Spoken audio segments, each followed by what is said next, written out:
San Polo di Piave è un paese martoriato dai furti nelle abitazioni e negli esercizi commerciali. Dall'inizio delle festività natalizie i ladri hanno compiuto 7 furti in pochi giorni. L'ultimo la notte scorsa alla pasticceria Adria di Via Roma, dove 2 malviventi travisati al volto hanno spaccato la porta di servizio della terrazza attigua al bar pasticceria.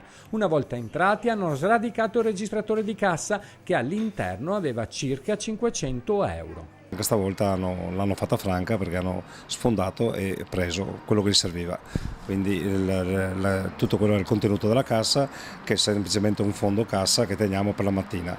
Non è la prima volta che vengono qui? Purtroppo no, nel corso del tempo è già la terza volta che entrano da me. La videosorveglianza del locale ha immortalato i 2 malviventi. Nelle sequenze in mano ai carabinieri si notano 2 uomini travisati al volto. Erano mascherati con una maschera da Halloween e uno con una bandana.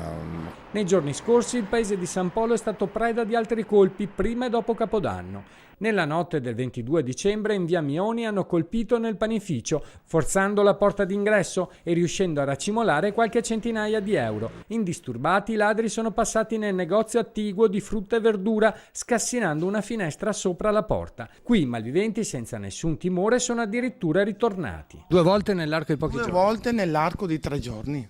Sono venuti dal 21 andare al 22 notte, hanno preso i soldi, sono ritornati dal 23 andare al 24 e hanno ripreso ancora delle monetine. Sempre prima di Natale hanno colpito in Viale della Repubblica in una pizzeria, entrando e facendo danni al locale appena aperto pochi mesi fa. Altra spaccata a Dormelle in un locale visitato 2 volte a distanza di poco tempo. Residenti e commercianti sono preoccupati, ma soprattutto esasperati ed amareggiati da questa escalation di furti. Tanta amarezza. Sì, quello sì. Non sapremo più come fare per difenderci adesso da questa cosa. Su tutti i furti indagano i carabinieri di San Polo. Non è escluso che molti di questi colpi possano essere opera della stessa banda.